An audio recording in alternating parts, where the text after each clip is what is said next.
Hey fellas, welcome back. And what we're going to do today is we're going to talk a little bit about some products that are available from the Reloaders Network. As you know, the Sarvarg molds are available, and you can go ahead and you can get the Sarvarg molds for both, the hydrant and also the Zero Boy. They're both available, and I believe that Bacon also has the Paradox mold as well. And before we get into that, I want to talk a little bit about another product that's available as well. Now, our friend Nick has some, really good talent as far as manufacturing.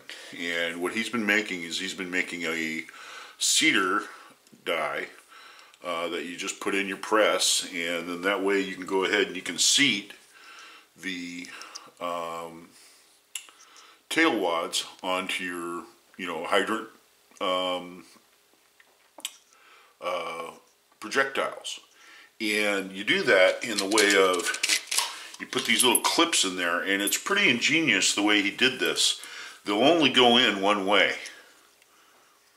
If you put them in there, okay, like that will fit perfectly. And then when you put the other side on, that will fit perfectly. And you get perfect support all the way around. So when you press down, when this is pressed down, or this part is pressed down into the stem part, it actually seats it all the way up to the end here. These are available through the Reloaders Network. And so if you have the Sarvarg molds and you want to seat your molds, seat your wads on there completely, I suggest you go ahead and get the die and also get the clips too. This is Nick's clips. That's what we're calling them right now. We also have a hole vise that is coming, and it'll be available really soon. And I'm going to go ahead and do a review on one. I have a BPI product, hole vise, but we're going to go ahead and we're going to kind of compare the different features and the different, things that are about the BPI and about the one that is being manufactured for the Reloaders Network. And so we're going to be doing a review on that later. I'll tell you what, guys. I was pleasantly surprised in these little jewels. I'm telling you what, 4 shots through the same hole at 100 yards. After I got it sighted in and I got the dot where I wanted the bullet to go, it still shot a little low. But I'm going to tell you what, that sort of accuracy where I had a ragged hole going at 100 yards in the last video, that's amazing for, just home scratch built, projectiles. The search is over.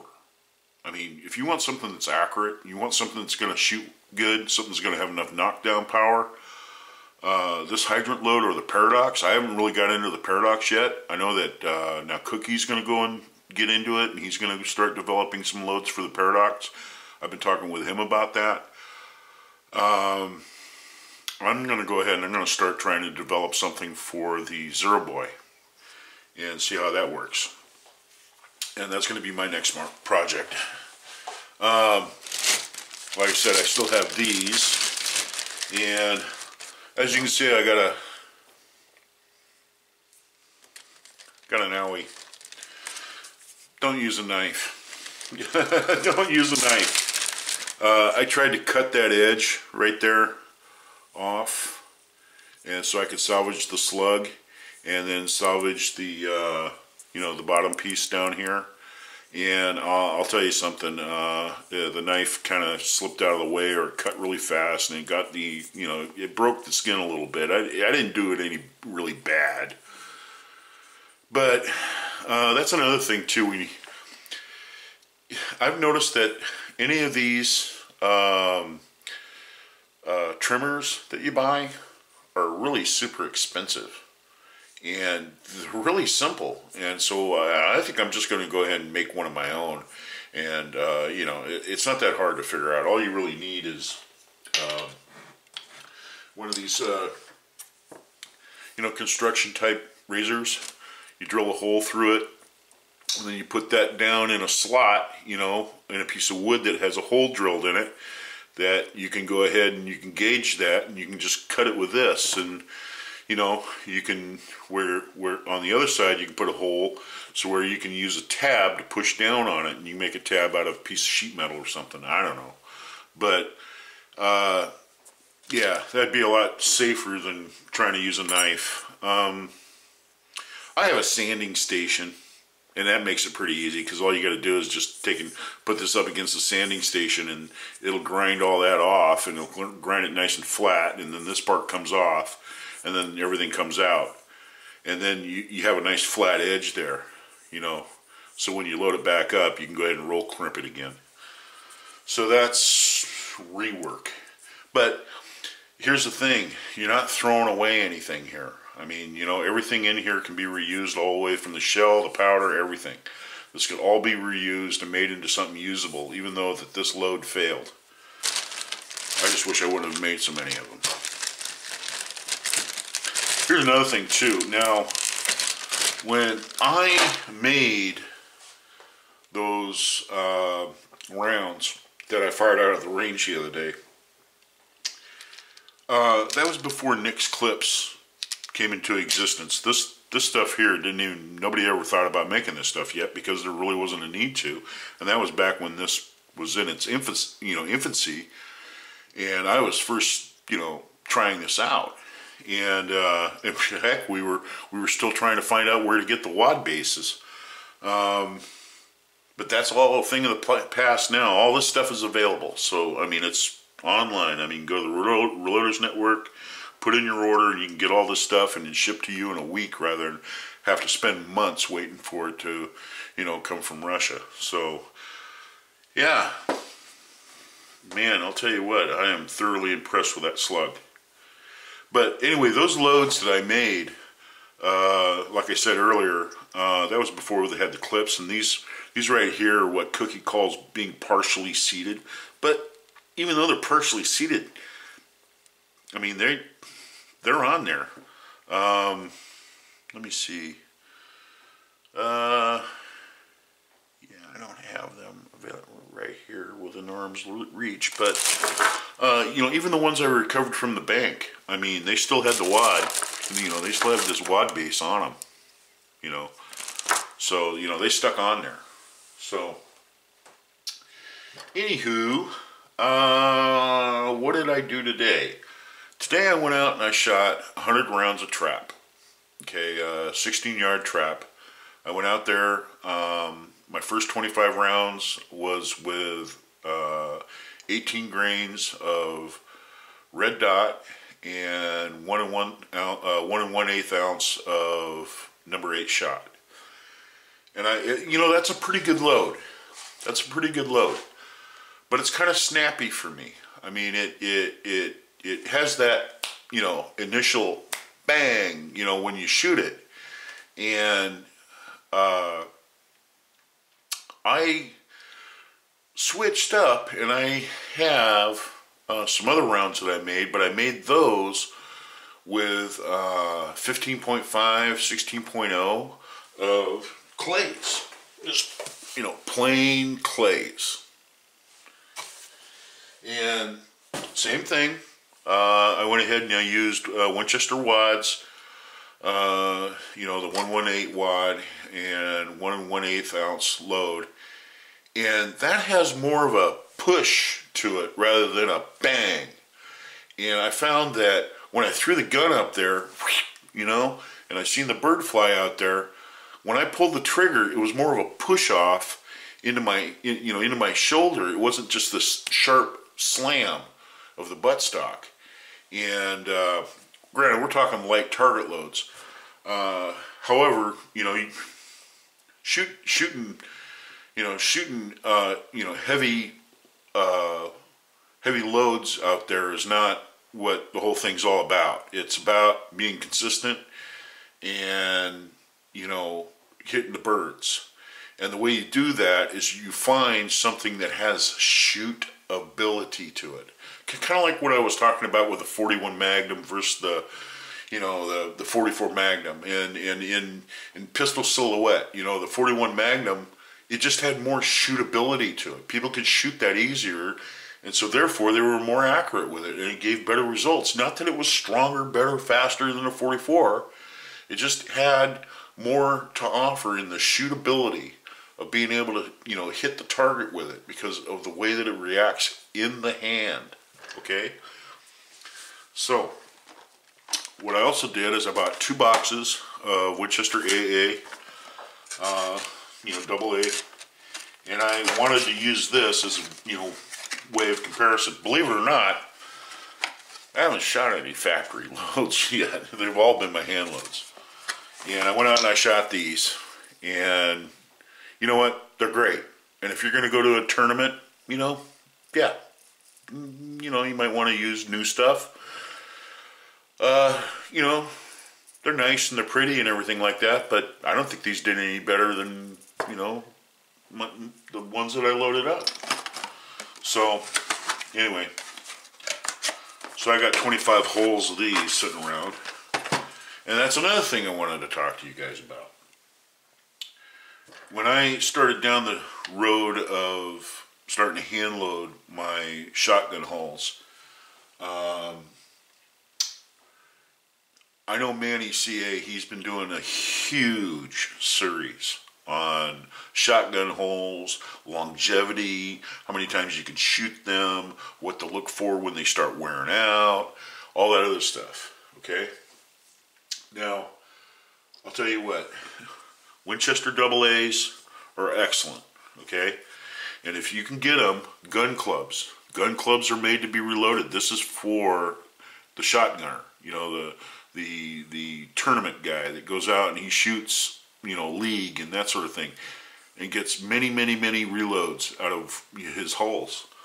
Another excellent hole out there is you know, the gun clubs. Not the gun clubs, but the STSs. If you can find the STSs out there, snap them up. You know, these are excellent. If you can get them once fired online, snap them up. They're excellent. Yeah, gun clubs. There's nothing wrong with these. These are really good, heavy-duty, thick plastic. You know, if they start getting a little crusty after shooting them for a while, I mean, you can see on this STS right here, that dark ring that's up there. You know, I could scrub that off if I wanted to. This was shot in an autoloader, as you can see. It's got that burnish mark. Most of the time you see a burnish mark like that, it's because of an autoloader. Once you run this through the conditioner and you stick it on the handle of a mold or something like that, and it retains that shape right there, you put the elasticity back in that, and so your fold will fold over really good, and it'll look like new, you know, when you're done. And they'll shoot like new too. Like I said, I don't see the difference in the performance of brand new ammunition as this, you know, versus that. Another thing I wanted to talk to you guys about. Now, I got very few of it left here because I loaded it up and I pretty much shot it all off. But I went ahead and I casted up some 4-buck. Now 4-buck is 22 caliber pellets, and I made some 27 pellet 4-buck, and I used long shot as a pellet for it. I used 40 grains, and then I dropped that down to 36 grains. I'm going to tell you what, 27 of those is just like having 27 guys with 27 22 caliber pistols all shooting in an area like that, all at the same time. That is devastating.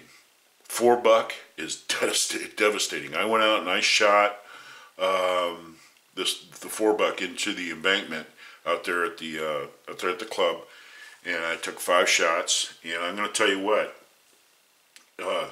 that is, I wouldn't want to stand in front of that. I'll tell you that.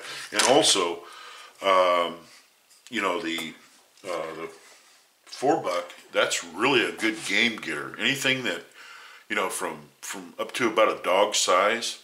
I don't think I'd go after deer with it because it's 22 caliber. I think you're better off using, you know, something like triple aught or double aught buckshot if you're going to go after close range, you know, for deer. But when you got these, you know, I mean, what's the point of shooting buckshot? So anyway, where I was going is that I went ahead and bought some once fired high brass, you know, high strength brass, and I made some of those 4-bucks out of some gun clubs, you know. And what I found out was that under that stress of 40 grains or in 38 grains, I found that that the head would expand so much that it would get stuck in the chamber in my Mossbergs. So I'd really have to jack it out of there, you know. And you have a very small footprint on this, okay, that absorbs that pressure versus this, okay. There's now, is there any difference between the strength of this hull and this hull? No, none whatsoever. However, this right here, once you size this down, okay, you size it down, and it cycles in your shotgun, these are much easier to extract. For some reason, there's more metal area there that pressure has to cover, and I think it has a little bit more to do with maybe the thickness of it, and when it contracts, you can extract it a lot easier. So, you know, that's the only reason why I'd buy these. I wouldn't buy these, you know, for anything else other than hunting or varmint loading or that sort of thing, you know. So, and these are just, you know, Remington. I think these were steel at one time. And that brings up another thing too. If you're going to load that, if you're going to load the 27 pellets in your brass here, you're going to have to get the SF12 gas seal. This is available through Ballistic Products. They're cheap. You know, you can buy them from the 250 or 500 count. You get 1,000 of them or whatever, and they're cheap. That slips down over the top of your powder, and then what I do is I use a cork wad. I'll show you this. I use these cork wads, okay, and I got these from Precision Reloading. They're cheap, you know. You put one of those on top, and then what you do is you put the pellets on top of that, and then you go ahead and you use, you know, use buffing agent. You can use ground up Cheerios, or you can actually buy this stuff from BPI. I have a small container of it around here, and yeah, you just measure out like 20 grains of that, and what you do is you pour it over about half of your shot, you know, of your buckshot, and then tap it down, and then go ahead and add the rest of your pellets, and then put the buffer on top of that, and then tap it down, and then you use an overshot card, and then fold it in, and then you got yourself a 4-buck load, 27 pellet 4-buck load. And like I said, with 38 or 40 grains of long shot, it's quite a kapow. Yeah, devastating, to say the least. So anyway, that's kind of what I've been up to. I wanted to give you kind of an update. Sometimes when you go to the range and you come back from the range, you know, you really don't have it all together about what happened out there. You know, you're sorting out the high points and that sort of thing, and you're trying to fit it in the video. I am thoroughly impressed. That's money well spent. That's money well spent. I can see an awful lot of people out there taking their, Lee key drives that they spent hours, casting, melting them back down and making these instead, because these are so much more accurate. I mean, you don't even have to. It's a no-brainer. I know Cookie's been using Unique, and he's been using Herco and Green Dot. There's also a load for Blue Dot. You can also use Blue Dot to propel this, so that might be something later on that I might, try out. So I think I kind of covered all of the stuff that I was going to talk about. That's basically what this was. Just a little talk.